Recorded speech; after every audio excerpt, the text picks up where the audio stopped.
క్రైస్తవుని దేవుడు ఎందుకు సృష్టించాడో, క్రీస్తుకు సమరూపముగా ఎందుకు మార్చాడో ఆమెలో నేను చూచాను.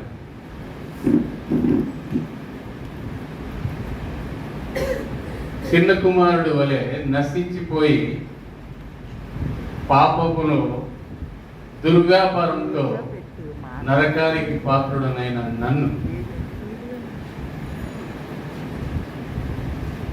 మరణానికి పాత్రుడనైన నన్ను రక్షణలోకి నడిపించింది నా ప్రియమైన దేవుడు అనుగ్రహించిన కృపా గ్రేస్. అంతకు మించి నేనేం చెప్పలేదు. నా పూర్వ జీవితాన్ని ఎలాగూ తను తీసివేసిందో తిరిగి నన్ను దేవునికి ఇష్టమైన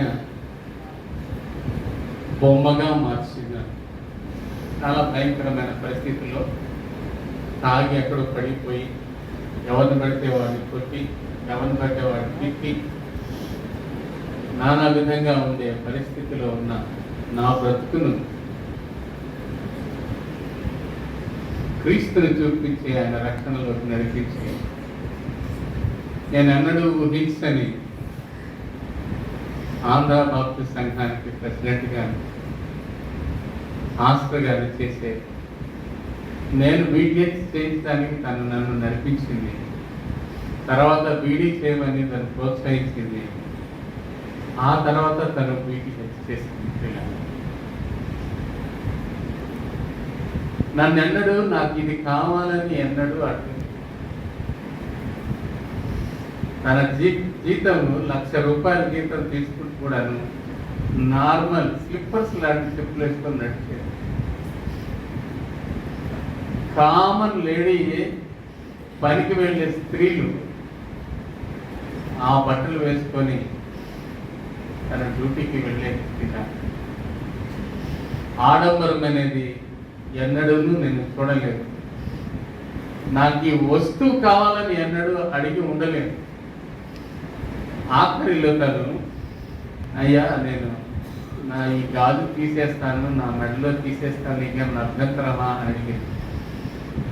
నేను నా భార్యని నాకు తెలుసు, దేవుడికి తెలుసు, నేను నీ భర్తనని నీకు తెలుసు,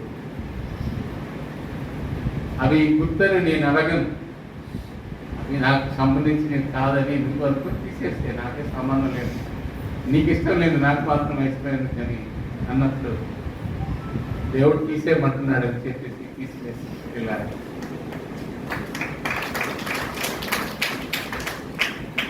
మేము ఈ గత 3-4 నెలల నుంచి ప్రతిదినం ఉదయం సాయంత్రం మందిరంలోకి వచ్చి ఎవరు లేకపోయినా మేము వచ్చి పాట పాడి వాక్యం చదువుకొని వాక్యానికి మేమిద్దరం చదువుకుంటూ ఉండేవాళ్ళం. ఇలా సంఘంలో ప్రతి వ్యక్తి కొరకు, ప్రతి కాలనీ కొరకు అసలు ఆ బుక్ తీసేస్తే అందులో ఒక లిస్ట్ అవుతుంది. 20, 30, 40 మంది లిస్టులు ఉంటాయి. అందులో వాళ్ళ గురించి ప్రార్థన చేయమని చెప్పేది. ఇంతమంది నేను ప్రార్థన చేయగలను ఆవిడ చేసి, అలాగిన తన జీవితము ఒక ప్రభుత్వ వలి కాల్చుకుంటూ నాకు వెలుగునిచ్చింది. నశించిపోయేదాన్ని వెతికి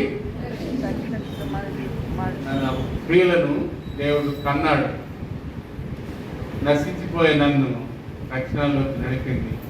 అది కొనసాగించడానికి దేవుడు నాకు ఆయన పరిశుద్ధాత్మని నడిపించాలని నేను ప్రార్థన చేసుకుంటున్నాను.